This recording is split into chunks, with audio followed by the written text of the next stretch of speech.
Bonjour à toutes et à tous. Déjà un grand merci à toutes celles et ceux qui ont suivi les challenges, un ou plusieurs, une fois ou même l'intégralité pour certains, certaines. Donc franchement bravo à vous. Je suis très très très content, très fier de vous.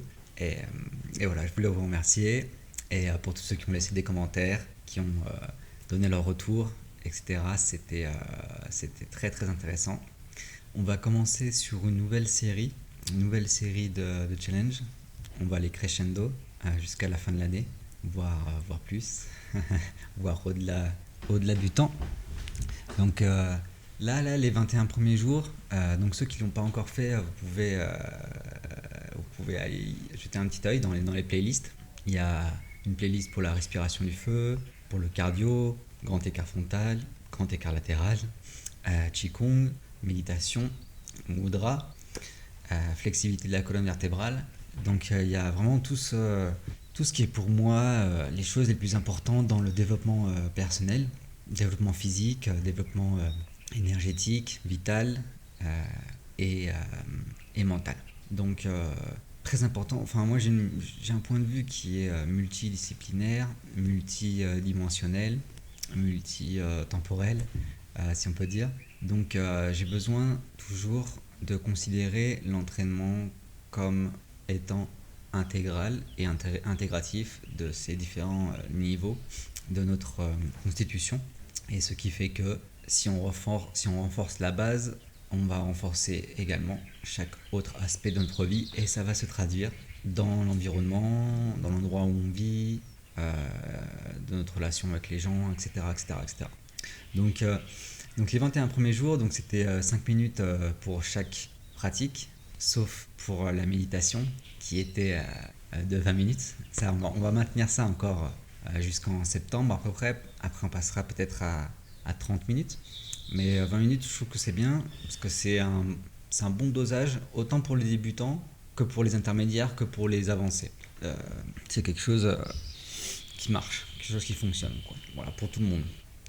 Donc, je voulais répondre à quelques critiques que j'entends sur la méditation. Alors,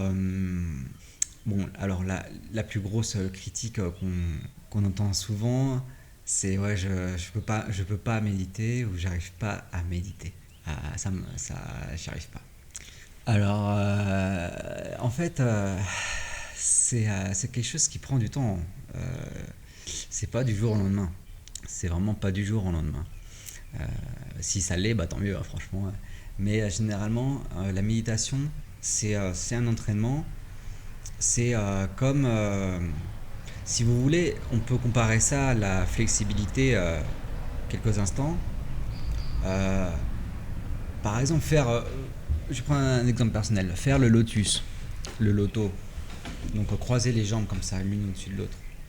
Euh, Moi, à la base, je suis pas quelqu'un de flexible du tout. Je pouvais même pas me toucher les pieds en me penchant, quoi. C'est pour vous dire.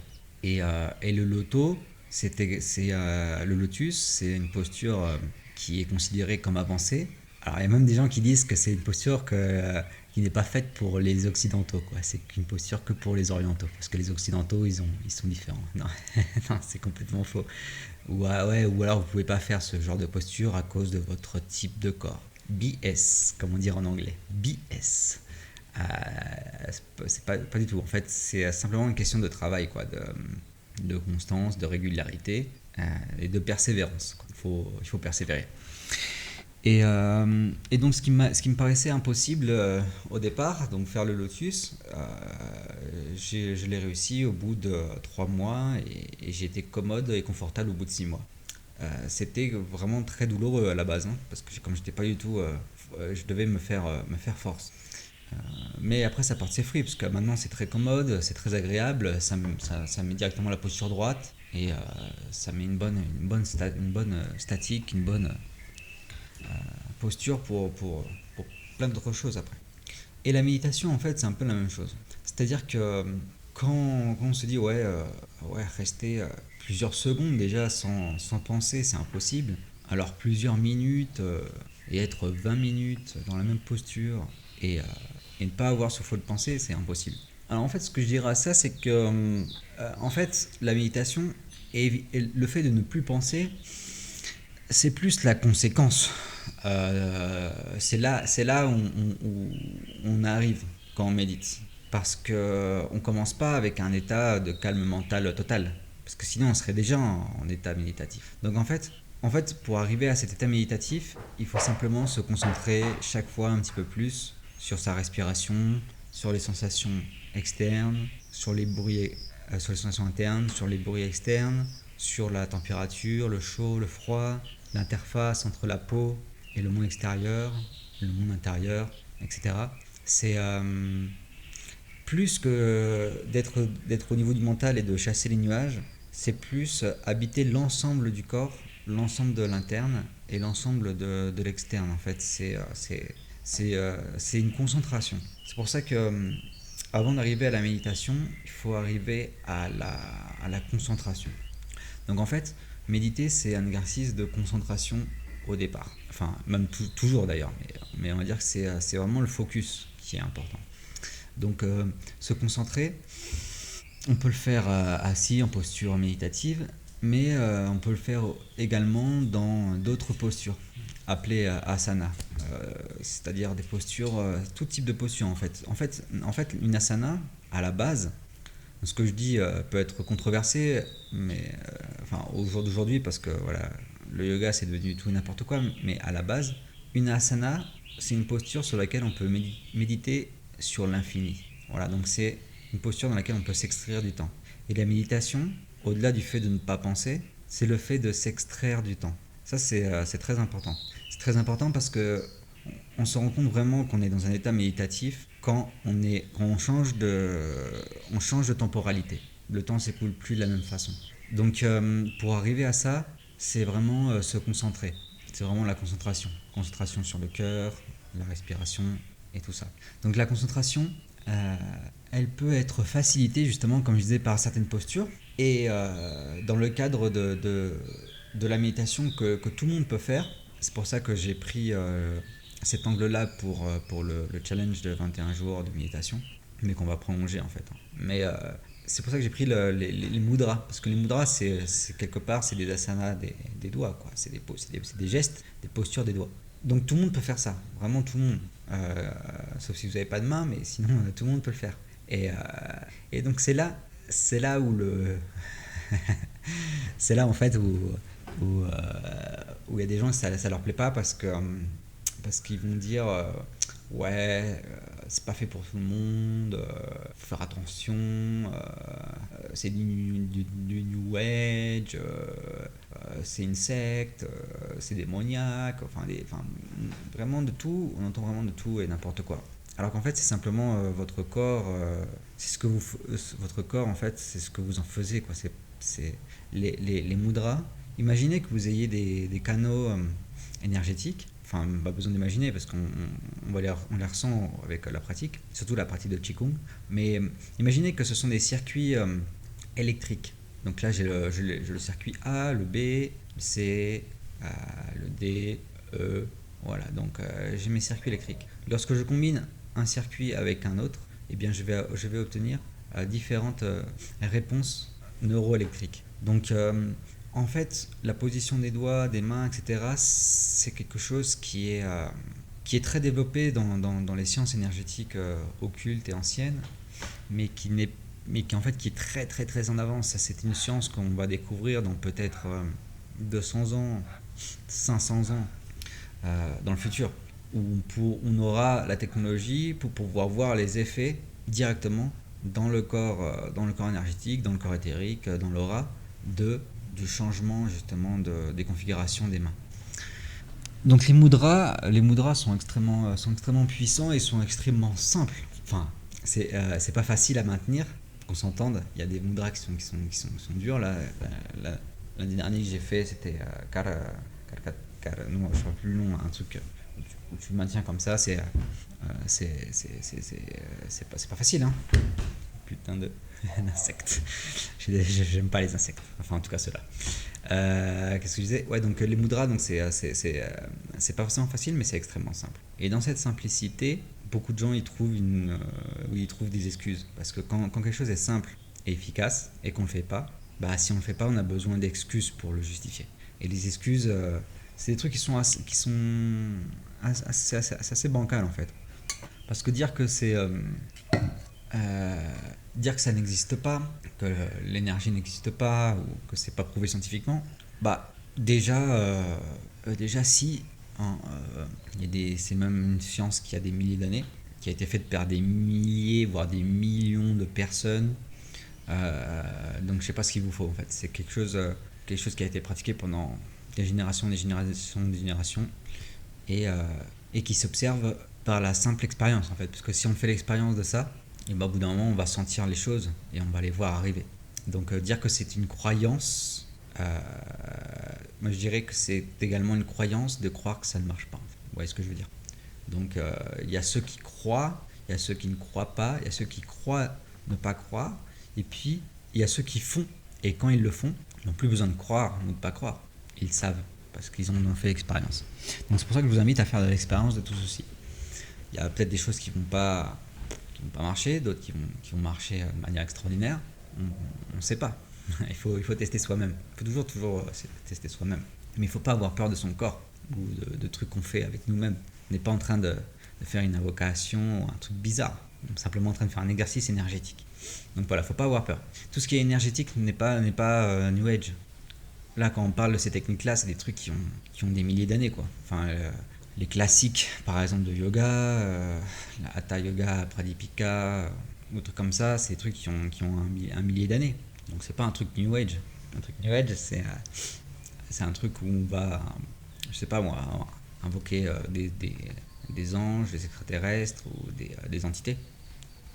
Là, tout ce qu'on fait, ça n'a aucun rapport avec ce qui est dévotionnel.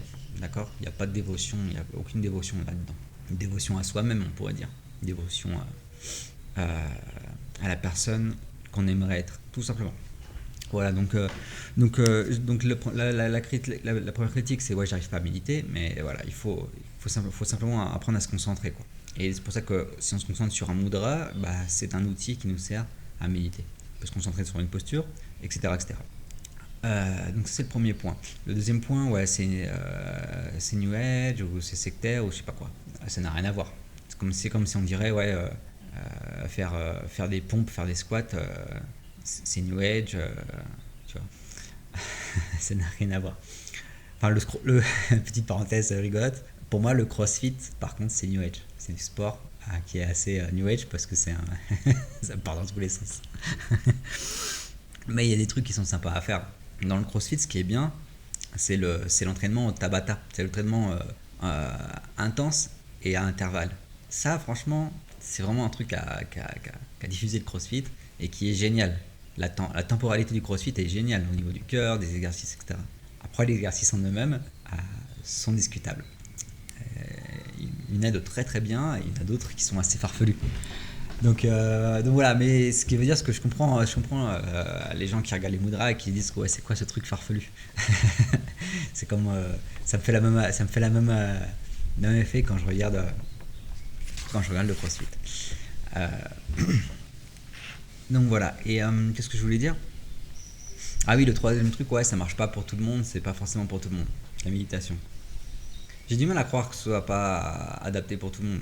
Je pense que si ça aurait été enseigné à l'école, comme l'éducation physique et sportive, l'éducation mentale et énergétique, on pourrait appeler ça dans le futur, ça serait cool que ça existe. On se poserait même pas la question si c'est pour tout le monde, pas pour tout le monde. C'est comme faire du sport en fait. Méditer, c'est un sport mental, un sport de l'esprit, un sport de concentration. Donc dire que c'est pas pour tout le monde, c'est comme dire le sport c'est pas pour tout le monde. J'aurais tendance à dire que si en fait, c'est pour tout le monde. Après, on a encore toute la valise d'excuses qui vient. Ouais, je peux pas faire de sport parce que je suis trop vieux, parce que je suis blessé, parce que si, parce que ça, parce que si, parce que ça. Tout le monde peut faire du sport. Même un tétraplégique peut faire du sport en apprenant à bouger ses yeux. On peut toujours faire un certain effort qui va amener à un plus grand bien-être, une plus grande présence, un plus grand équilibre, une plus grande harmonie dans notre vie. On peut toujours faire quelque chose. Et c'est pour ça que, ouais, que la paresse, alors, excusez-moi s'il y a du vent, c'est pour ça que la paresse est vraiment le générateur d'excuses le plus formidable et le plus infini qui existe, quoi. C'est incroyable. Ensuite, il y a ceux qui vont. Et ensuite, il y a une autre critique. Donc là, c'est une critique ad hominem que tout le monde reçoit quand tous les créateurs de contenu, entre guillemets, tous les créateurs reçoivent ce genre d'attaque ad hominem. Tous. Absolument tous. C'est. Comme on ne peut pas critiquer la pratique en elle-même, on va critiquer la personne. En disant t'es qui toi D'où tu viens, tu fais quoi, pourquoi t'es là, pourquoi tu fais ça, c'est n'importe quoi ce que tu fais, des trucs comme ça, enfin tout est n'importe quoi. Chacun, ça dépend, on appelle ça aussi le trollage. Mais en fait, cette attaque ad hominem, c'est une attaque qui est faite en fait pour pouvoir se justifier de ne pas entraîner et de ne pas le faire soi-même. On ne peut pas le faire soi-même, donc on attaque la personne qui le fait à la place de nous. C'est une sorte d'envie, de jalousie consciente ou inconsciente qui est la principale alimentation des trolls, comme on les appelle aujourd'hui. Mais bon. Mais ça c'est pas grave. Franchement, moi ça me dérange pas parce que je sais que c'est quelque part c'est parce que ça active quelque chose en eux, tu vois. Et éventuellement tôt ou tard, enfin j'espère plus tôt que tard. Je peux mettre là, j'espère que ça va recevoir le vent.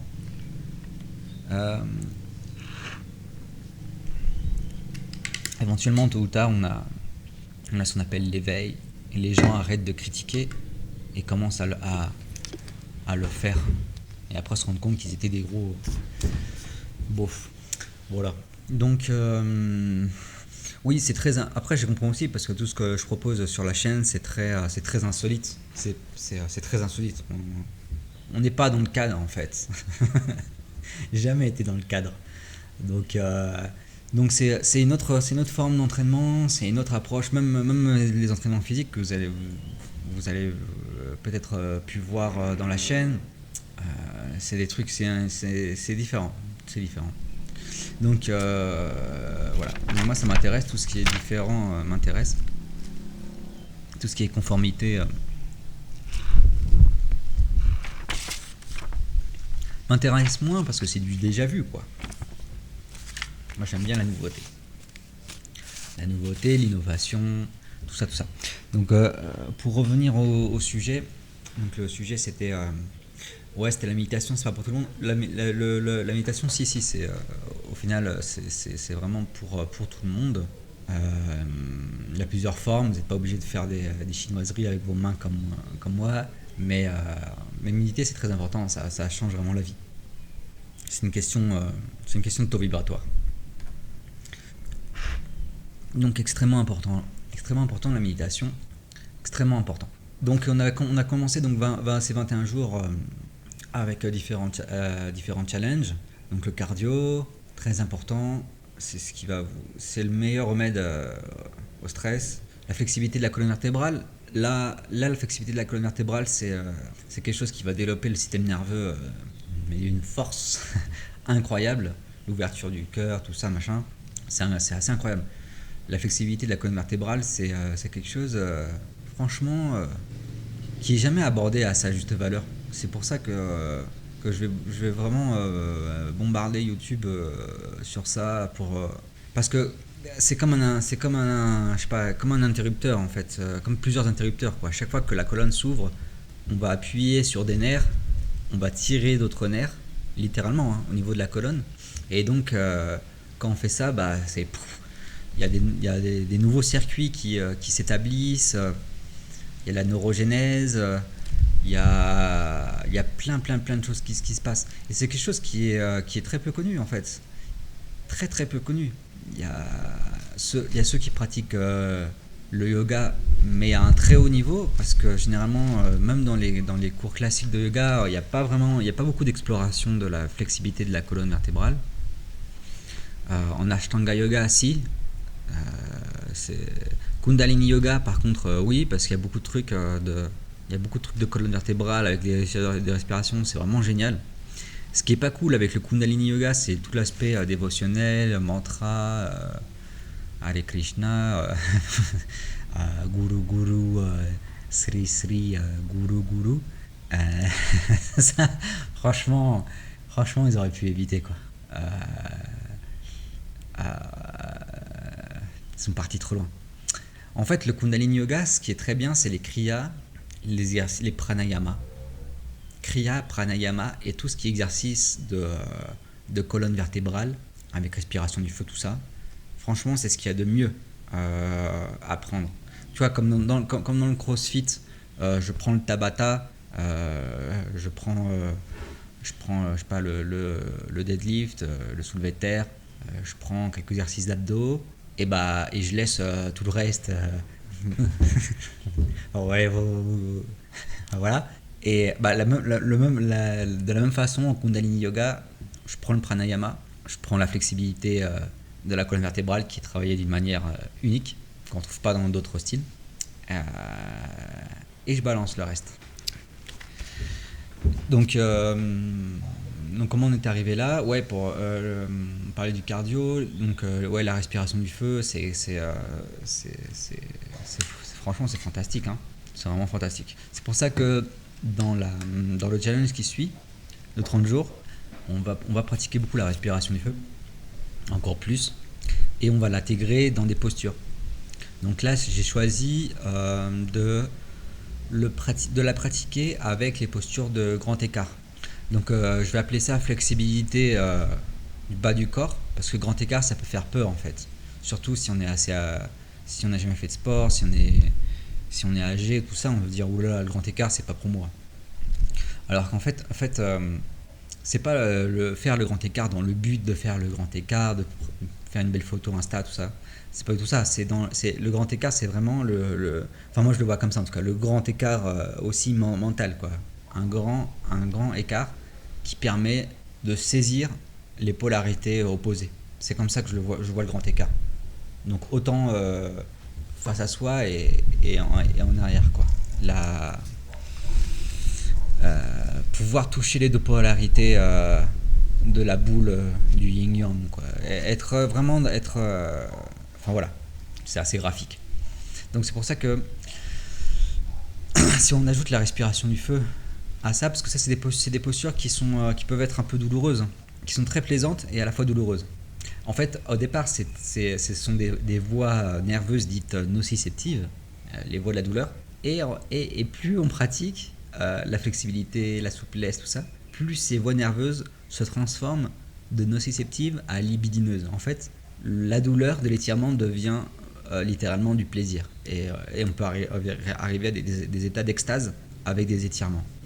C'est pour ça que vous verrez dans les shorts, par exemple, j'ai mis plein d'exercices extrêmes de flexibilité où on arrive à des états extatiques. Vous verrez, j'ai plein d'élèves à moi qui sont arrivés dans des états d'extase grâce à la flexibilité. Donc c'est une piste intéressante qu'on verra plus tard dans un autre podcast, parce que c'est tout un sujet, ça. Tout un sujet. Le plaisir et la flexibilité et l'étirement. Personne n'en parle encore. Donc en fait, alors oui, je voulais juste faire quand même amende honorable. Je pense pas que ce soit bien employé dans ce contexte, mais bon. Pour la flexibilité de la colonne, ouais, j'avais dit, il y a les Ashtangi qui le pratiquent, donc bien. Avec Kundalini Yoga, c'est ce que je dis. Ashtanga aussi, bien, très bien. Ashtanga Yoga. Même si ça a été hacké, enfin, il y a plein de polémiques avec l'Ashtanga Yoga, enfin bon, on va pas rentrer dans tout ça. Et tout ce qui est Kung Fu, moine Shaolin, qui eux en connaissent un rayon sur la flexibilité de la colonne vertébrale. C'est peut-être même les seuls dans les arts martiaux qui connaissent le pouvoir de la flexibilité de la colonne, parce qu'on ne retrouve pas ça. Enfin, moi j'ai fait du judo, du taekwondo, du Wing Chun, du karaté, et niveau flexibilité des jambes, d'accord, mais niveau flexibilité de la colonne vertébrale, inexistant, presque. Alors qu'en fait, le vrai secret, en fait, j'ai eu la chance de connaître un professeur de Tai Chi qui m'a dit que, un peu sous forme de murmure comme ça, à la fin d'un cours, il m'a dit le secret de la force, c'est dans les lombaires. Il m'a dit ça comme s'il me révélait le grand secret que son maître à lui avait dit après 20 ans de pratique, tu vois, à la tombée de la nuit, personne n'en... Écoute, le secret de la force, de la puissance, il est dans les lombaires. Et donc cette solennité m'a tout de suite fait tilt. Parce qu'après on connecte les câbles. Attendez, je vais voir si je peux rajouter un truc au micro pour pas que vous entendiez le vent. Et donc j'ai compris donc du coup que l'exercice de musculation le plus important pour vraiment développer la force, c'était le soulevé de terre. Un truc que je détestais au possible, quoi. Pour moi, c'était un truc à se péter le dos. Jamais au grand jamais je ferais cet exercice, quoi. Et au final, c'est vraiment l'exercice qui te fait exploser en force. Et c'est pour ça que le soulevé de terre, c'est très important à faire, et surtout avec tous les exercices de flexibilité qu'on fait de la colonne, parce qu'on a besoin de renforcer la colonne vertébrale, de renforcer ses lombaires, et le meilleur, c'est vraiment le soulevé de terre, parce qu'il est vraiment complet, quoi. Il est intégral, il est intégratif, il a tout pour plaire. Donc le soulevé de terre, et une fois qu'on est bon au soulevé de terre, après ça sert dans les arts martiaux, dans les sports de combat. Voilà, au judo vous pouvez soulever quelqu'un, vous avez une force incroyable en fait quand vous pratiquez le soulevé de terre. Voilà, donc petite digression, donc la colonne extrêmement important, le soulevé de terre important, la flexibilité très important. Et donc c'est pour ça que voilà. Alors donc ce qui va suivre, un petit trailer, ça va être un petit teaser. Ça va être donc la flexibilité de la colonne vertébrale qu'on va continuer bien sûr. On va ajouter également des postures inversées. Alors les postures inversées, pourquoi ça mériterait un podcast en entier. Je pense que j'en reparlerai abondamment sur une autre vidéo parce que il y a beaucoup trop à dire. Donc voilà, c'était un peu ce que je voulais vous dire aujourd'hui. Donc la méditation, je pense que c'est pour tout le monde. Il faut simplement trouver ce qui correspond selon notre sensibilité pour pouvoir nous concentrer.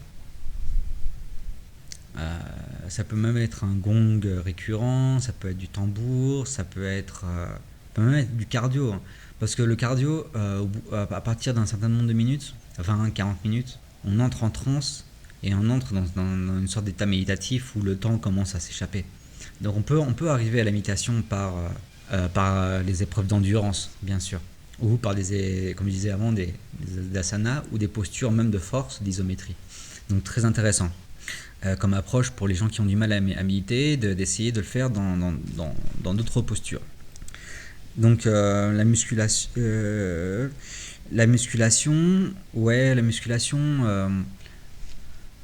c'est très important aussi.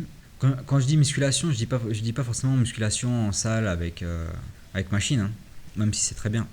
Quand je parle de musculation, c'est le fait de se muscler. Donc je parle pas forcément de volume, mais plutôt de densité en fait, de puissance musculaire. Donc c'est extrêmement important pour pas s'envoler.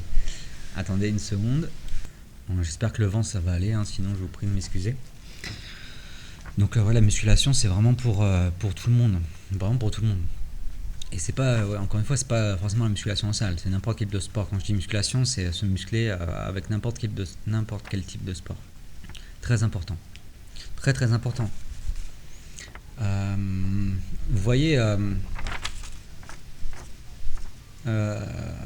franchement, c'est quelque chose c'est un sujet qui est sensible parce que les gens ont tellement d'excuses pour pas muscler.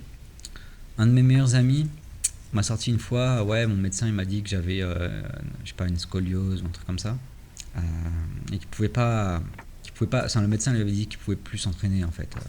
C'est tellement triste parce que vraiment tout le monde peut s'entraîner. Enfin, j'ai entraîné des personnes qui avaient 80 ans, 84 ans. Tout le monde peut vraiment s'entraîner. Il y a tout le monde, tout le monde, tout le monde, tout le monde, tout le monde. Donc il n'y a pas d'excuse à avoir. Il n'y a vraiment pas d'excuse à avoir. C'est c'est un travail. Faut travailler sur soi, quoi. Donc faut se muscler. Et un autre effet de la musculation, c'est pas pour frimer, quoi. Je vois tout d'un point de vue intégral et du point de vue de l'énergie. Quand on est musclé, eh bien, on est beaucoup moins perméable à l'énergie d'autres personnes, à l'énergie d'autres lieux. euh, on est beaucoup plus fort. Enfin, notre aura, notre énergie, notre bouclier énergétique est beaucoup plus puissant. Donc, se muscler, c'est pas qu'une question de physique, c'est une question également d'énergie.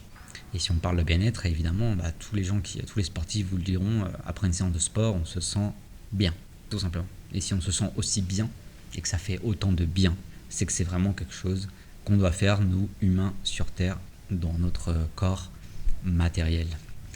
Euh, parce que, parce que les néo-gourous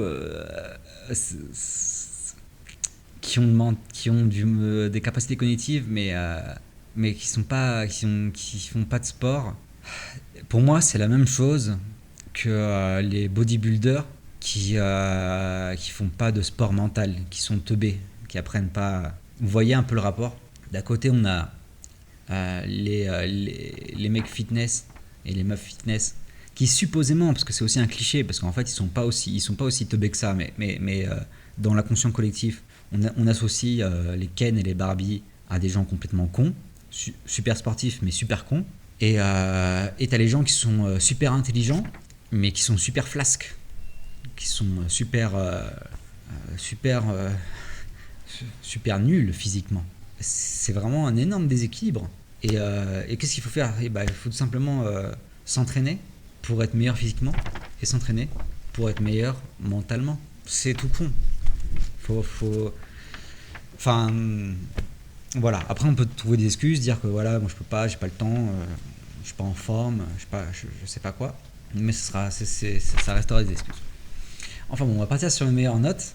On va terminer sur une meilleure note qui va être justement celle de continuer l'entraînement sur différents plans.